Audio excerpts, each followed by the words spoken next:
വർഷങ്ങൾക്ക് മുമ്പ് CPM-ൽ VS അച്യുതാനന്ദന് നേരെ പടയൊരുക്കം നടന്നിരുന്നു. ഇത് മറ്റൊരു രീതിയിൽ ഇപ്പോൾ പിണറായി വിജയനെതിരെ തിരിയുന്നതായി രാഷ്ട്രീയ നിരീക്ഷകർ വിലയിരുത്തുന്നു. പല പ്രതിസന്ധി ഘട്ടങ്ങളിലും ഒപ്പം നിന്ന EP ജയരാജൻ അടക്കമുള്ള നേതാക്കൾ നിയന്ത്രിക്കപ്പെടുകയും നടപടിക്ക് വിധേയനാവുകയും ചെയ്യുമ്പോൾ പരോക്ഷമായി പിണറായി വിജയൻ പാർട്ടിയിൽ ഒറ്റപ്പെടുന്നുവെന്ന തോന്നൽ ശക്തമാവുകയാണ്. മുഖ്യമന്ത്രിയുടെ ഓഫീസിനകത്തു തന്നെ ഒരു പവർ ഗ്രൂപ്പ് രൂപപ്പെട്ടിരുന്നു. ഇക്കാര്യം മുഖ്യമന്ത്രി പോലും അറിയാതിരുന്നത് തന്നെ അദ്ദേഹത്തിന്റെ ബലഹീനതയായാണ് പാർട്ടിക്കാർ കരുതുന്നത്. ഒരു കാലത്ത് പാർട്ടിയിലും ഭരണത്തിലും അധികായനായി മുന്നേറുകയായിരുന്ന VS അച്യുതാനന്ദനെതിരെ കണ്ണൂരിൽ നിന്നായിരുന്നു പടയൊരുക്കം ഉണ്ടായത്. അക്കാര്യം VS അറിഞ്ഞപ്പോഴേക്കും വളരെ വൈകി. അദ്ദേഹത്തോടൊപ്പം തോളോട് തോൾ ചേർന്ന് നിന്നവരായിരുന്നു അതിനു പിന്നിൽ. ഇപ്പോൾ പിണറായി വിജയനും നേരിടുന്നത് അതേ പ്രശ്നമാണ്. പാർട്ടിയും നേതാക്കളും പിണറായി വിജയന്റെ നിലപാടുകളോട് യോജിക്കുന്നില്ലെന്നതാണ് സത്യം. ഇക്കാര്യങ്ങളിൽ പരസ്യമായ ഇടപെടലുകൾ നടത്താൻ CPM-ന് ശക്തിയില്ല. അതുകൊണ്ടാണ് പുറമേ നിന്ന് പിന്തുണ നൽകി അൻവറിനെ ഉപയോഗിച്ചുള്ള കളികൾ ഇപ്പോൾ നടക്കുന്നത്. നിലമ്പൂർ MLA-ക്ക് പിന്നിൽ CPM-ലെ നേതാക്കൾ ഉണ്ടെന്ന ആരോപണം നേരത്തെ തന്നെ ശക്തമാണ്. എന്നാൽ അത് ആരാണെന്നത് സംബന്ധിച്ച് ആർക്കും വ്യക്തതയില്ല. CPM സംസ്ഥാന സെക്രട്ടറി MV ഗോവിന്ദന്റെ നിർദ്ദേശപ്രകാരമാണ് അൻവർ വെളിപ്പെടുത്തലുകൾ നടത്തിയെന്നായിരുന്നു വാർത്തകൾ പ്രചരിച്ചത്. എന്നാൽ കണ്ണൂരിലെ തന്നെ മറ്റൊരു നേതാവ് പാർട്ടി സെക്രട്ടറിയിലൂടെ അൻവറിനെ ഉപയോഗിച്ച് പിണറായിക്കെതിരെ പ്രവർത്തിക്കുന്നു എന്നാണ് പുറത്തുവരുന്ന വിവരം.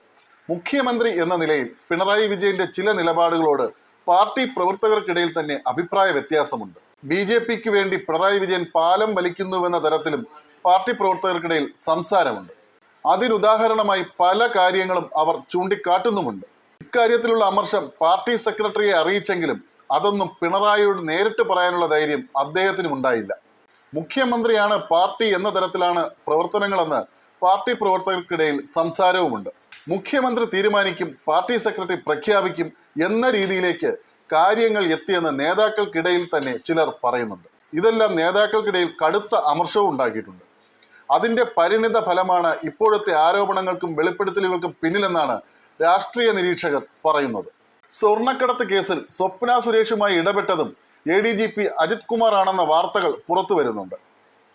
മുഖ്യമന്ത്രിയുടെ ഓഫീസിനകത്ത് നടക്കുന്ന കാര്യങ്ങളിൽ മുഖ്യമന്ത്രിക്ക് തന്നെ ജാഗ്രതക്കുറവുണ്ടെന്നാണ് പാർട്ടിക്കാർക്കിടയിലുള്ള സംസാരം. മുൻ മുഖ്യമന്ത്രി ഉമ്മൻചാണ്ടിയുടെ കാലത്ത് സോളാർ കേസ് ഉയർന്നു വന്നത് അദ്ദേഹത്തിന്റെ ഓഫീസിനകത്തു നിന്നായിരുന്നു.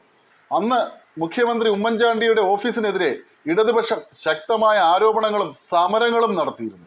കേരളത്തെ പോലും പിടിച്ചു കുലുക്കിയ ആ കേസിൽ ശക്തമായ സമരം നടത്തിയ ഇടതുപക്ഷത്തിന്റെ സർക്കാരിന്റെ കാലത്ത് മുഖ്യമന്ത്രിയുടെ ഓഫീസ് കേന്ദ്രീകരിച്ച് നടക്കുന്ന പവർ ഗ്രൂപ്പിന്റെ പ്രവർത്തനങ്ങൾ തടയാൻ മുഖ്യമന്ത്രിക്കാകുന്നില്ലെന്നതാണ് പ്രവർത്തകരെ കൂടുതൽ ആശങ്കയ്ക്കിടയാക്കുന്നത്. സ്വർണ്ണക്കടത്ത് കേസ് പുറത്തു വന്നപ്പോൾ മുഖ്യമന്ത്രിയുടെ വിശ്വസ്തനും IAS ഉദ്യോഗസ്ഥനുമായ ശിവശങ്കരനും ഗൂഢാലോചനയിൽ പങ്കുണ്ടെന്ന് അന്വേഷണ സംഘം ആരോപിച്ചിരുന്നു. ആ സമയത്താണ് ADGP അജിത് കുമാർ സ്വപ്ന സുരേഷിനെ അനുനയിക്കാൻ ഇടപെട്ടതെന്നാണ് ഇപ്പോഴത്തെ ആരോപണം. ഇക്കാര്യങ്ങളെല്ലാം പാർട്ടി നേതാക്കൾ സസൂക്ഷ്മം വീക്ഷിക്കുന്നുണ്ടായിരുന്നു. അന്നു മുതൽ തന്നെ പിണറായി വിജയനെതിരെ ഒരു വിഭാഗം നേതാക്കൾ പാർട്ടിക്കുള്ളിൽ രംഗത്തുണ്ടായിരുന്നു. എന്നാൽ പിണറായി വിജയന്റെ അപ്രമാദിത്വം കാരണം തുറന്നു പറയാൻ നേതാക്കൾക്ക് ഭയവും ഉണ്ടായിരുന്നു. ഇത്തരത്തിലുള്ള പ്രവർത്തനങ്ങളിൽ പാർട്ടി പ്രവർത്തകർക്കിടയിൽ കടുത്ത അമർഷം നിലനിൽക്കുന്നതിനിടെയാണ് ADGP MR Ajith Kumar RSS നേതാവുമായി കൂടിക്കാഴ്ച നടത്തിയെന്ന ആരോപണം പുറത്തു വരുന്നത്. മാത്രമല്ല അക്കാര്യം ADGP തന്നെ സമ്മതിക്കുകയും ചെയ്തു. ഇത് ആദ്യമായല്ല മുഖ്യമന്ത്രിയുടെ ഓഫീസിനെതിരെ ആരോപണങ്ങൾ ഉയരുന്നത്. ആദ്യ പിണറായി സർക്കാരിന്റെ കാലത്ത് തന്നെ മുഖ്യമന്ത്രിയുടെ ഓഫീസിനെതിരെ ആരോപണങ്ങൾ ഉണ്ടായിരുന്നു. സ്വർണ്ണക്കടത്ത് കേസ് അതിലൊരു ഉദാഹരണം മാത്രം.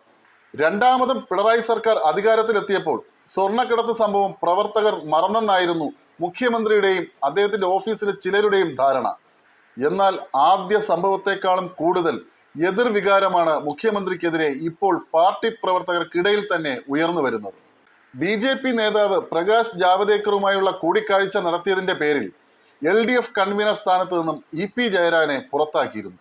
എന്നാൽ ADGP അജിത് കുമാറിനെതിരെയും മുഖ്യമന്ത്രിയുടെ ഓഫീസിനെതിരെയും ഉയർന്നു വന്നിട്ടുള്ള ആരോപണങ്ങളിൽ മുഖ്യമന്ത്രിയുടെ മൗനം പ്രവർത്തകർക്കിടയിൽ ആശങ്കയ്ക്കിടയാക്കിയിട്ടുണ്ട്. പാർട്ടി സമ്മേളനങ്ങൾ നടക്കുന്ന സമയത്താണ് ഇത്തരം ആരോപണങ്ങളും വെളിപ്പെടുത്തലും ഉയർന്നു വരുന്നത്. മാത്രമല്ല RSS നേതാവിനെ കണ്ടെന്ന് ADGP അജിത് കുമാർ സമ്മതിക്കുകയും ചെയ്തിരിക്കുന്നു. എന്നിട്ടും അദ്ദേഹത്തെ ക്രമസമാധാന ചുമതലയിൽ നിന്നും മാറ്റാത്തത് എന്തുകൊണ്ടാണെന്ന ചോദ്യം പാർട്ടി അണികളിൽ തന്നെ ഉയരുന്നു. ഇപ്പോൾ നടന്നുകൊണ്ടിരിക്കുന്ന പാർട്ടി സമ്മേളനങ്ങളിലെ മുഖ്യ ചർച്ചാ വിഷയവും ഇതാണ്. സർക്കാരിന്റെ 3 വർഷത്തെ പ്രവർത്തനങ്ങൾ വിലയിരുത്തുകയാണ് സമ്മേളനത്തിന്റെ ലക്ഷ്യമെന്നാണ് CPM സംസ്ഥാന സെക്രട്ടറി അടക്കമുള്ള നേതാക്കൾ പറയുന്നത്. എന്നാൽ ഒരു ദിവസമാണ് ബ്രാഞ്ച് സമ്മേളനങ്ങൾ ചേരുക. ആ ഒരു ദിവസം മുഴുവനും ഇപ്പോൾ അൻവറിന്റെ ആരോപണങ്ങൾക്കും വെളിപ്പെടുത്തലുകൾക്കും മേലുള്ള ചർച്ചയാണ് നടക്കുന്നത്. മുഖ്യമന്ത്രി പറഞ്ഞിട്ടാണോ ഉത്തരവാദിത്തപ്പെട്ട ഒരു ഉദ്യോഗസ്ഥൻ RSS നേതാവിനെ കണ്ടതെന്ന സംശയവും അണികൾക്കിടയിലുണ്ട്. ഇത്തരം ആരോപണം പ്രതിപക്ഷവും പടച്ചുവിടുന്നുണ്ട്. മുഖ്യമന്ത്രിയുമായി ഏറെ അടുപ്പമുള്ള ഉദ്യോഗസ്ഥനാണ് ADGP അജിത് കുമാർ. ഇക്കാര്യത്തിലുള്ള ദുരൂഹതകൾ മാറാൻ മുഖ്യമന്ത്രി തന്നെ പ്രതികരിക്കണമെന്നാണ് പാർട്ടി പ്രവർത്തകരുടെ ആവശ്യം. അതേസമയം സമ്മേളനങ്ങൾ നടക്കുന്ന ഈ സമയത്ത് ഇത്തരം ആരോപണങ്ങൾ പുറത്തു വരുന്നതിന് പിന്നിൽ ദുരുദ്ദേശമുണ്ടോ എന്ന് ചോദിക്കുന്ന പാർട്ടി പ്രവർത്തകരുമുണ്ട്. സർക്കാരിന്റെ പ്രവർത്തനങ്ങൾ വിലയിരുത്താതെ ശ്രദ്ധ തിരിച്ചുവിടാനാണോ ഇത്തരം പ്രവർത്തനങ്ങളെന്നാണ് മറ്റു ചിലരുടെ സംശയം.